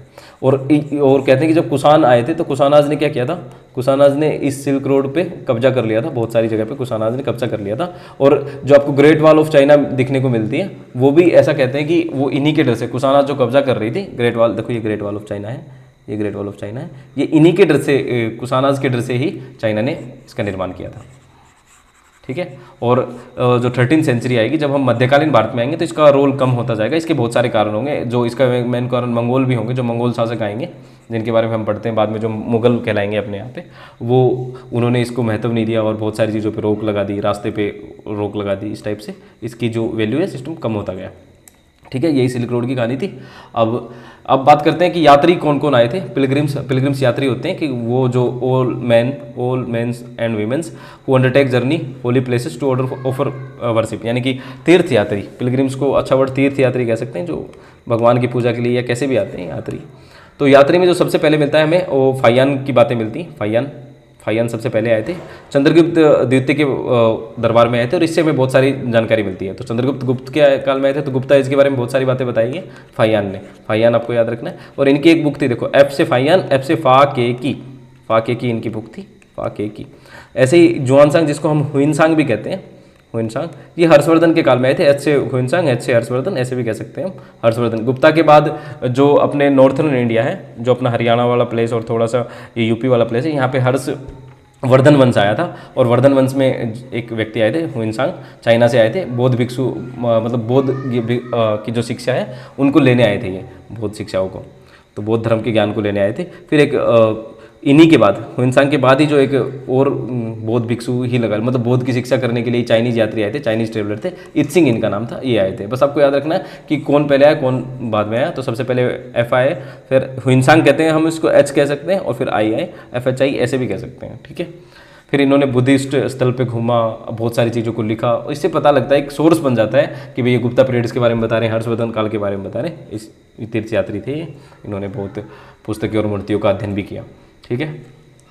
फिर मैंने बताया कि जो बुद्धिज़्म हम शुरुआत में पढ़ के आए थे, जो हम 600 BC में बुद्धिज़्म को पढ़ रहे थे, वो अब बढ़ रहा है, अब यहाँ पे बढ़ रहा है। तो देखिए, जब हम कुषाणाज को पढ़ते हैं, कि हमने क्या पढ़ा कि जो कुषाणाज आए थे, देखो पहले कौन, इंडो ग्रीक आए, शक आए, फिर कुषाणाज जो आ रहे थे। तो कुषाणाज में एक राजा हुआ करते थे कनिष्क। तो कनिष्क के राज में 4th बुद्धिस्ट काउंसिल हुई थी। देखिए, बुद्धिस्ट काउंसिल 4 हुई थी, आपको चारों याद करनी है। हम अगले वाले जो क्लास होगी उसमें बात भी करेंगे। तो 4 बुद्धिस्ट काउंसिल होती हैं, जो उसमें जो चौथी काउंसिल हुई थी उसमें बुद्ध धर्म का बंटवारा हो गया था। जो बुद्ध धर्म था वो 2 सेक्ट में बदल गया था, जैसे कि एक तो हीनयाना और एक महायाना। तो जो हीनयाना के लोग थे वो ओरिजिनल थे, मतलब ओरिजिनल जो बुद्धिज्म को मानते थे, वो मानते थे कि बुद्ध कहते थे कि मूर्ति पूजा में विश्वास नहीं करेंगे, तो वो मूर्तियों को विश्वास नहीं करते थे। जो बुद्ध को फॉलो करेंगे वो गौतम बुद्धा की टीचिंग को सीधा फॉलो कर रहे थे। वो कह रहे थे कि गौतम बुद्धा को हम एक साइन के रूप में मान लेंगे, कोई भी किसी भी चीज़ में बुद्धा को मान लेंगे, जैसे वो कमल के रूप में बुद्धा को मान सकते हैं, किसी साइन के रूप में, मतलब मूर्तियाँ नहीं बनाते थे। ये ओल्ड सेक्ट था हीनयाना, और जो बुद्धिज्म की ओल्ड टीचिंग थी उसी पे चलते थे। महायाना कह रहे थे कि नहीं, अब जो कंसेप्ट चलेगा महायाना का कंसेप्ट कहने लगा था कि अब हम मूर्तियाँ बनाने लगे थे बुद्धिज्म की, ये मूर्तियाँ बनाने लगे थे बुद्धिज्म की। देखिए ये बुद्धिज्म की मूर्तियाँ बनाने लगे थे। प्लस जो महायाना जो पीपल्स थे, उन्होंने एक बोधिसत्व, जो एक देखिए यहाँ पे लिखा गया है, महायाना ने बोधिसत्व जो था, बोधिसत्व बोधिसत्व का एक जो ये थिंकिंग थी ये लाई। तो बोधिसत्व की क्या मतलब था? बोधिसत्व वो व्यक्ति होता है जिसने अपने निर्वाण को रोक रखा है, यानी वो मोक्ष ले सकता है, उसके पास इतना ज्ञान है, सब कुछ है कि वो मोक्ष ले सकता है, निर्वाण ले सकता है, लेकिन अपने निर्वाणा को रोकता है। वो निर्वाणा को किसके लिए रोकता है? लोगों की भलाई के लिए थोड़े दिन रोकता है, ताकि वो लोगों के लिए भलाई करे, लोगों को ज्ञान दे, और ताकि वो भी निर्वाणा प्राप्त कर सके। उसको बोधिसत्व का कंसेप्ट कहते हैं। तो पूछते हैं वो किस सेक्ट से रिलेटेड है? तो बोधिसत्व का जो कंसेप्ट है वो सीधा महायान से रिलेटेड है। ठीक है, तो देख लीजिए बुद्धिस्ट काउंसिल और ये, और एक और जिक्र आता है जिसको थेरावादा कहते हैं। थेरावाद भी जो हीनयान है उसी की तरह जो पुराना सेक्ट है, बुद्धिज़्म की जो ओरिजिनल टीचिंग है उन्हीं को मानता है। ये हीनयाना से ही रिलेटेड है। जो ये कहाँ पे फैला था? थेरावादा श्रीलंका और साउथ एशिया में थेरावादा रूप फैला था, जो बुद्ध का ओरिजिनल जो टीचिंग्स कह सकते हैं, मतलब ऑर्थोडॉक्स ग्रुप कह सकते हैं इसको, जो पुराना चला रहा था वही। और जो एक नालंदा नाम की जगह है, नालंदा बिहार में एक यूनिवर्सिटी कहते हैं जिसको हम पहले, उसमें बौद्ध धर्म की यूनिवर्सिटी थी ये। बौद्ध धर्म की बहुत सारे ग्रंथ और बहुत सारी ज्ञान की बुक्स यहाँ पे थी। तो यहाँ पर विजिट करने वाले थे ये जितने भी चीनी यात्री हमने पढ़ाए थे। फाइयान ने भी विजिट किया था, हुइनसांग ने भी विजिट किया था नालंदा को। ठीक है, तो नालंदा बहुत ज़रूरी थी। बुद्ध का एक ज्ञान का केंद्र लगा सकते हैं, ज्ञान केंद्र था ये। फिर जब बौद्ध की बात आई तो भक्ति की बात आ रही कि भक्ति अब आने लगी थी। अब टाइम लोग भक्ति की बात करने लगते हैं। अब भक्ति क्या है? जैसे कि भक्ति पहले हम बात कर रहे थे कि कर्मकांड करने पड़ेंगे, आपको रिचुअल्स करने पड़ेंगे। अब बात आ रही थी भक्ति की, कि जो भगवान और भक्ति का मतलब सिर्फ इतना होता है कि जो भगवान है, अपने डाइटी हैं और उनका जो भगत है, उनके बीच का जो संबंध है वो संबंध प्यार का है, लव का है, उसी को भक्ति कहते हैं। सभी के लिए भक्ति होती है, कोई भी कर सकता है। तो ये जो हिंदू धर्म में ये फैलने लगा था कि भक्ति कृष्णा वांडन धर्म, और मैनिफेस्ट करते थे किसी को, ह्यूमन, एनिमल, ट्री, मतलब पौधों में भी भगवान है, हर जगह भगवान है। भक्ति बिल्कुल आसान रूप होता है, किसी भी रूप में भगवान को देख सकते हैं, किसी भी रूप में शिव विष्णु दुर्गा को हम पूछ सकते हैं। ये भक्ति की शुरुआत होती है। ठीक है, शुरुआत में जो बात मिलती है वो भगवत गीता से ही मिलती है। भक्ति की शुरुआत जो भगवत गीता है उससे शुरुआत मिलती है। बाद में भागवत धर्म की जो शुरुआत होगी वो बाद में होगी, ईसा के बाद। ठीक है, फिर इससे आगे ही जो आपको शंकराचार्य की बातें मिलेंगी इसके बाद, यानी कि पहले आपको जो बौद्धिज्म मिला, बौद्धिज्म के बाद जो भगवत गीता, आप लोगों को पता है वैदिक एज में भगवत गीता जो महाभारत काल की बात है, महाभारत काल में जो भगवत गीता सुनाई गई थी, भक्ति की शुरुआत तो वहाँ से मानी जाती है। लेकिन जो भक्ति जो सही रूप में आया, जो भक्ति की बातें आई, वो भक्ति काल आया, वो हम मध्यकाल में पढ़ते हैं 14th सेंचुरी में, यानी 1300 से 1400 साल के बीच में हम भक्ति को पढ़ते हैं इंडियन हिस्ट्री में। ठीक है, फिर बात आती है न्यू एम्पायर्स एंड किंगडम्स। देखो नए नए एम्पायर आ रहे थे, मैंने बताया आप लोगों को कि जब यहाँ पे कुशानाज, इंडो ग्रीक और ये सारे आ रहे थे, तो गुप्ताज बहुत इंपॉर्टेंट राजा हो गए थे। तो उसी में एक इंपॉर्टेंट राजा हुए थे समुद्रगुप्त। देखो प्रशस्ति क्या होती है? पहली बात तो ये, प्रशस्ति किसी भी राजा की प्रशंसा में, राजा या किसी भी व्यक्ति की प्रशंसा में लिखा गया जो अभिलेख होता है उसको प्रशस्ति कहते हैं। तो समुद्रगुप्त के ऊपर अभिलेख लिखा गया था, ये प्रशस्ति ये लिखी थी हरिसेन ने। हरिसेन इनके राज दरबारी होते थे, राज दरबार में इनके काम करते थे हरिसेन, इनके द्वारा प्रस्तुति लिखी गई थी समुद्रगुप्त के बारे में। बहुत सारी बातें बताई गई और ये संस्कृत में लिखी गई थी, ये याद रखना है आपको, ये संस्कृत में लिखी गई थी। तो इसको प्रयाग प्रस्तुति भी कहते हैं क्योंकि ये इलाहाबाद पिलर के ऊपर लिखी गई थी। देखिए ये प्रस्तुति इंपॉर्टेंट क्यों है? जो ये इलाहाबाद पिलर पर लिखी गई थी, इसी पे अशोक ने भी लिखा था, इसी प्रस्तुति के ऊपर समुद्रगुप्त ने लिखा।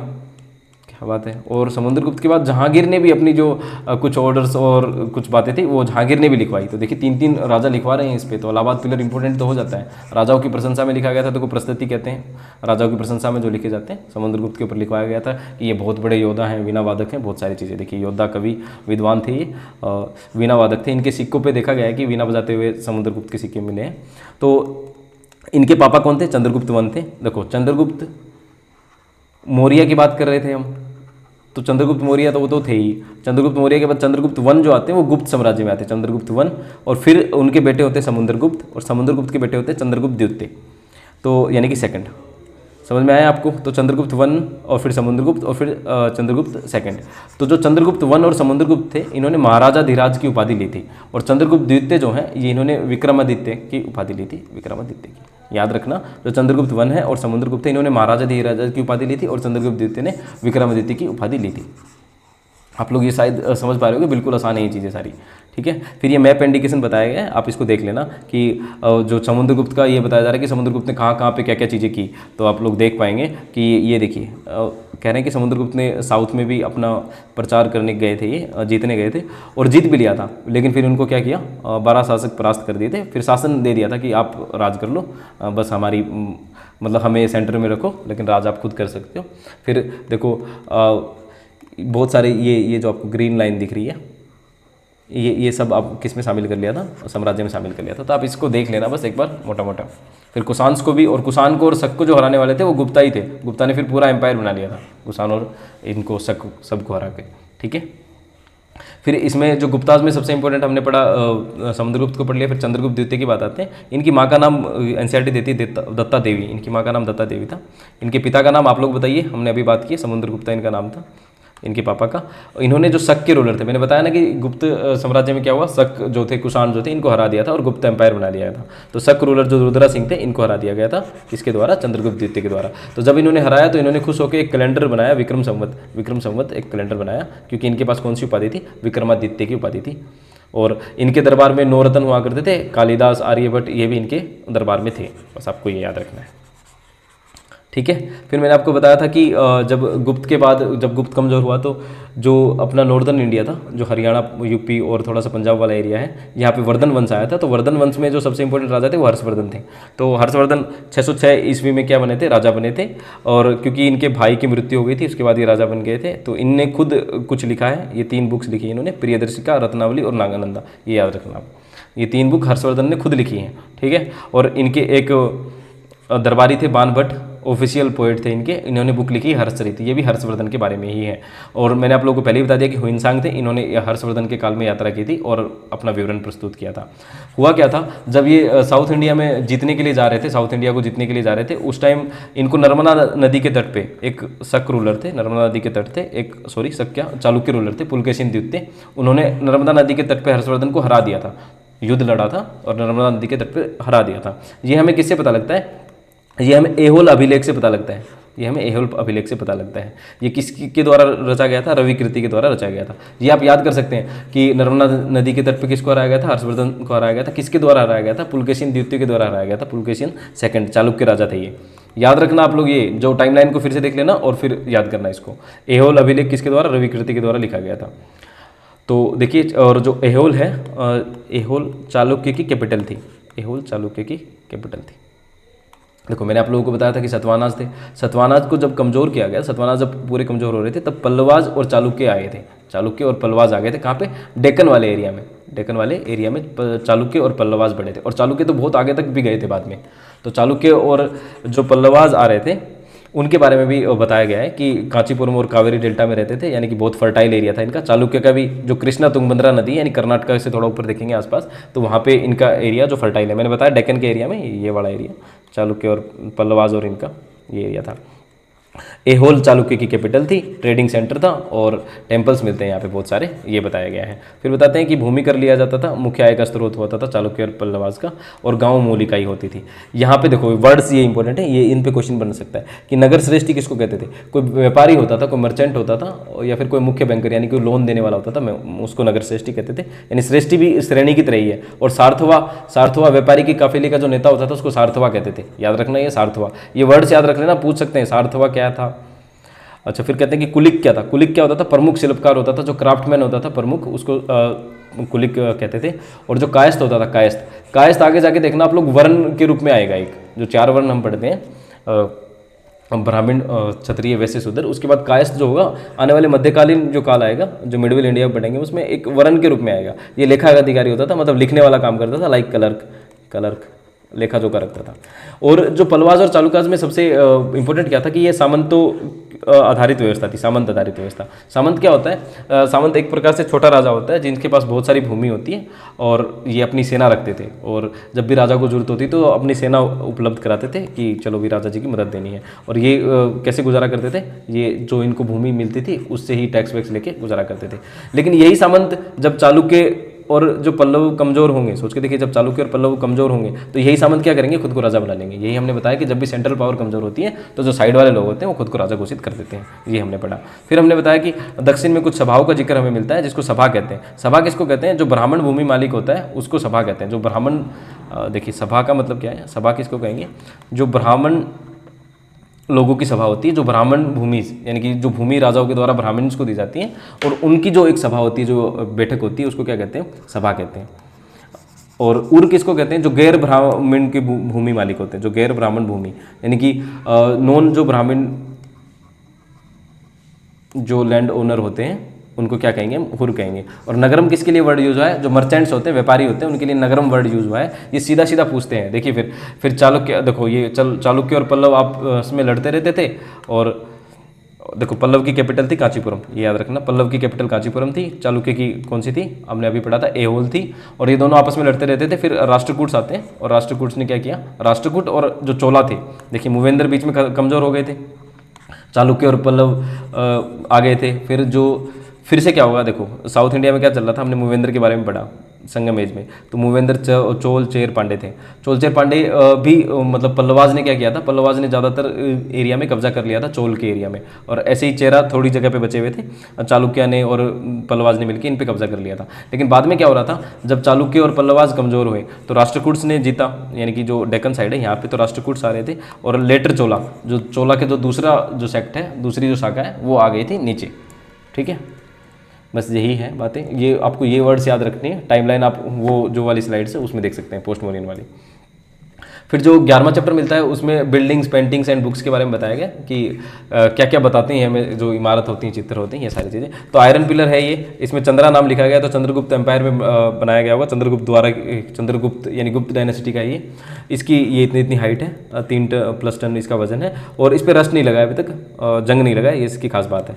ठीक है, बस आपको यही याद रखना है कि गुप्ता एज का है बस, और जंग नहीं लगा है। मेटलर्जी किसको कहते हैं? जब भी आप मेटल्स में कुछ चेंजेस करते हो, मेटल में कुछ चेंजेस करके कुछ नई चीज़ बनाते हो, या फिर मेटल्स को निखारते हो किसी अपनी काम की वस्तु बनाने के लिए, उसी को मेटलर्जी कहते हैं। तो मेटलर्जी करके ऐसा किया गया होगा कि बहुत सारे पिलर्स बनाए होंगे, बस यही बताता है। फिर सतुपा की बात होती है। सतुपा क्या होता है? सतुपा में क्या होता है? अगर कोई बौद्ध भिक्षु मर जाता है, या फिर बुद्ध के जो रिलिक्स रखे जाते हैं, रिलिक्स मतलब कोई भी जो बौद्ध होते हैं, जो जैसे गौतम बुद्ध थे, उनके रिलिक्स रखे जाते हैं, उनके जो मरने के बाद जो कुछ अवशेष रह जाते हैं वो रखे जाते हैं। तो एक धातु मंजूषा नाम की चीज़ होती है, धातु मंजूषा, एक पेटी टाइप कुछ भी लगा लीजिए, धातु मंजूषा, वो हर स्तूप में रखी जाती है। इसी में क्या होता है? रिलिक्स रखे जाते हैं, देखो इसी में रखे जाते हैं, कोइंस, प्रीसीज आइटम, और ये स्तूप में रखे जाते हैं। बस ये इंपॉर्टेंट है। और स्तूपास में क्या क्या होता है? देखिए ये प्रदक्षिणा पथ बहुत इंपॉर्टेंट है, प्रदक्षिणा पथ होता है, और ये क्लॉकवाइज घूमते हैं, ये याद रखना, प्रदक्षिणा पथ में क्लॉकवाइज स्तूप में घूमा जाता है। ये इसकी छतरी होती है, ये आप लोग देख सकते हैं, इसको अंडा कहते हैं। ये मेथी होती है। और ये देखिए तोरण द्वार जो ये है, ये जो आपको दिख रहा है, ये तोरण द्वार होते हैं। ये सांची का स्तूप है, तोरण द्वार। ठीक है, फिर टेम्पल्स की बात आती है। तो जो टेम्पल्स निर्माण की शुरुआत हुई थी गुप्ता पीरियड में हुई थी, उससे पहले टेम्पल्स की शुरुआत नहीं थी, टेम्पल नहीं बनाते थे। तो टेम्पल्स में सबसे इंपॉर्टेंट जो टेम्पल मिलते हैं हमें रॉक कट वाले मिलते हैं, मोनोलिथिक, जिसको टेम्पल कहते हैं, मोनोलिथिक। इसमें क्या होता है? आप ऐसे ईट रख के नहीं बना रहे, एक ईट से 2 ईट, 3 ईट, ऐसे नहीं बना रहे। आप क्या करो, एक पत्थर होता है, कोई पहाड़ है जैसे, इसको काट रहे हैं, काट के डिजाइन दे रहे हैं। देखिए ये मोनोलिथिक है, सोच के देखिए कितनी अच्छी कला करती है, पत्थरों को काट के बनाया गया। ये देखिए कैलाश टेम्पल है महाराष्ट्र का, ये भी देखो पत्थरों को काट के बनाया गया पूरा का पूरा। आप देखिए पत्थरों को काट के, इसमें कोई भी ऐसा नहीं है कि ईंट अलग से लगाई हो, पत्थरों को काट के डिजाइन किया गया, इसी को मोनोलिथिक टेम्पल्स कहते हैं। तो महाबलीपुरम का जो मोनोलिथिक टेम्पल है, इसमें 5 टेम्पल्स हैं, और इनको यूनेस्को साइट का दर्जा दिया गया था 1984 में, ये इंपॉर्टेंट है। ठीक है, ये आप देख सकते हो, और भीतर गांव का टेम्पल और ये सारी चीज़ें। तो जो टेम्पल्स होता है, टेम्पल्स में 2 प्रकार की हमें आर्ट देखने को मिलती है, एक तो नागरा स्टाइल और एक होती है द्रविड़ स्टाइल। द्रविड़ स्टाइल है यानी कि जो साउथ के जो टेम्पल्स हैं वो, और नगरा स्टाइल से जो नॉर्थन साइड में जो टेम्पल्स बनाए जा रहे थे वो। तो देख लीजिए आप, जो नॉर्थन साइड में जो टेम्पल बनाए थे, ये मंडप होते हैं जो मंदिरों के अंदर यहाँ पे जो लोग बैठते हैं, तो ये मंडप, ये बैठने का स्थान मंडप। और ये आमलक का जो ये वाला होता है, इसको आमलक कहते हैं। और जो ये पूरा मंदिर ये आपको दिखता है, ये मंदिर वाला हिस्सा, ये शिखर होता है, शिखर, जहाँ पर मतलब आप कह सकते हो कि ये घंटी को मानते हैं, ये पूरा जो एरिया ये वाला, इसमें शिखर होता है ये। और गर्भगृह जहाँ पे मूर्ति रखी जाती है, गर्भगृह is the most important place जहाँ पे मूर्ति रखी जाती है, जहाँ पे हम पूजा करते हैं अपने डाइटी की, अपने लॉर्ड की। ठीक है, ये देखिए मंडपा जहाँ पे लोग बैठते हैं, देखो यहाँ पे भी नीचे लोग बैठते होंगे, मंडप है ये। तो यही बताया गया है बस आपके एनसीईआरटी के द्वारा। और एनसीईआरटी कहती है कि बड़े बड़े राजाओं के द्वारा बनाए गए होंगे, क्योंकि बहुत खर्चा आता था इनमें बनाने में, स्तूपा को और टेम्पल्स को बनाने में। या फिर लोगों के जो कंट्रीब्यूटर होते थे, कई बार सीढ़ियों पे और वेदिकाओं पे नाम लिखे जाते थे उनके, कि भाई इन लोगों ने कंट्रीब्यूशन दिया है। फिर बात आती है लिटरेचर्स और बुक्स की। तो लिटरेचर्स महाभारत है, रामायण है, पुराणाज है, ये इनसे हमें बहुत सारी चीज़ों के बारे में पता लगता है, अपने पूरे इतिहास के बारे में। ठीक है, तो और महिला और शूद्र क्या करते हैं? देखो पुराण्स को सुन सकते थे, यही बताया गया है कि पुराण्स को महिला और शूद्र सुन सकते थे। लेकिन हमने पढ़ा था कि वैदिक स्टडीज़ में महिला को और शूद्र को शामिल नहीं होने दिया जाता था, लेकिन पुराण्स को महिला और शूद्र सुन सकते थे। ठीक है, और तमिल का एक ग्रंथ है शिल्पादिक्रम, ये मिलता है 200 CE का ग्रंथ है ये, और 200 ईस्वी का। 200 ईस्वी का ग्रंथ है ये इंपॉर्टेंट है। साउदर्न इंडिया के बारे में बहुत सारी बातें बताता है ये। इलांगो के द्वारा लिखा गया था ये। इलांगो के द्वारा, एक इलांगो लेखक थे, उसके द्वारा लिखा गया था ये। एक एक्चुअली कुछ नहीं था, एक लव स्टोरी थी। एक कोवलन नाम के व्यक्ति थे, कोवलन नाम के व्यक्ति थे, और इनकी एक वाइफ थी कन्नगी, और इनके बीच में लव ट्रायंगल बन जाता है। एक माधवी नाम की महिला आ जाती है, तो इन तीनों के बीच में लव ट्रायंगल बन जाता है। तो कोवलन माधवी के साथ मदुरई चले जाते हैं, तो कन्नगी को अकेला छोड़कर। तो मदुरई में इनके ऊपर चोरी का आरोप लग जाता है कोवलन के ऊपर, तो राजा इनको मृत्युदंड दे देता है। कन्नगी को जब ये बात पता लगती है तो कन्नगी आती है और पूरी मदुरई को कहती है कि ख़त्म कर देती है। शायद ये मिथक होगा, कोई ऐसी कहानी थी, पूरी मदुरई को ख़त्म कर देते हैं, और बस यही कहानी थी शिल्पादिक्रम में। और मणिमेखलाई इसी के बाद ये पूछते हैं, मणिमेखलाई सदर्न इंडिया ग्रंथ है, ये 600 CE का ग्रंथ है, 600 ईस्वी में लिखा गया। ये इनकी आगे की कहानी थी, जो कोवलन थे और जो माधवी थी, यानी कि ये जो इसकी गर्लफ्रेंड थी, इनके एक बच्ची होती है, उस बच्ची के ऊपर ये कहानी थी मणिमेखलाई। ठीक है, ये याद रखना आप लोग। फिर हमने पढ़ा था कि गुप्ता पीरियड में क्या मिल रहा था। गुप्ता पीरियड में आपको कालिदास मिल रहे थे, तो कालिदास के जो मेघदूत है ये नेचर्स के बारे में आपको बहुत सारी बात बताती है। और देखिए जहाँ तक आपको बुद्ध के बारे में बहुत सारी कहानी बताती हैं, जो जैसे कि भरूच स्कल्पचर, यानी कि जो भरूच में जो मूर्ति मिली है स्तूपा में MP में, वो भी आपको बहुत सारी चीज़ें बताएंगे। मतलब यही बताया जा रहा है कि बुक्स और इन सारी चीज़ों से बहुत सारी चीज़ें पता लगती हैं। जैसे पंचतंत्र रची जा रही थी, कहानियाँ होती थी, बच्चों के लिए लिखी जा रही थी, इससे पता लग रहा था कि उस टाइम पे चल क्या क्या रहा था। फिर डिस्कवरीज बहुत सारी हुई। देखिए आर्यभट्टा जो पृथ्वी घूमती है, इन्होंने बताया, वर्त की परिधि 0 दिया इन्होंने। और देखिए आर्यभट्टा ने आर्यभट्टिया बुक लिखी, ये याद रखना, आर्यभट्टिया बुक लिखी। वराहमिर एक व्यक्ति थे, भरत संहिता लिखा इन्होंने। और ये सारे लगभग चंद्रगुप्त जो द्वितीय थे, चंद्रगुप्त द्वितीय के दरबार में थे, चंद्रगुप्त द्वितीय के दरबार में थे। वराहमिर, ब्रह्मगुप्त और भास्कराचार्य, ये तीनों एस्ट्रोनॉमर थे, यानी कि खगोल शास्त्री थे और मैथमेटिशियन थे, खगोल शास्त्री और मैथमेटिशियन थे। और इनकी बुक्स का नाम याद रखना। सिद्धांत शिरोमणि किसने लिखा, सीधा पूछ सकते हैं, वो पूछ सकते हैं कि ब्रह्मास्त्र पुत्र सिद्धांत किसने लिखा, ये पूछा जा सकता है, ब्रह्मगुप्त ने लिखी थी। और शून्य का आविष्कार भारत में हुआ सबसे पहले। और चरक संहिता भी किसके द्वारा लिखी गई, चरक के द्वारा लिखी गई थी, ये चंद्रगुप्त द्वितीय के काल में ही। नौरत्न, जैसे कि नौरत्न आपको अकबर के देखने को मिलते हैं, तो उससे पहले ये चंद्रगुप्त द्वितीय के दरबार में नौरत्न हुआ करते थे, उनके द्वारा। और फिर लास्ट में बताया गया कि जो पेपर की खोज की वो चाइना के द्वारा की गई थी। बस यही। तो इससे आपकी जो NCERT है 6th की आज कंप्लीट होती है।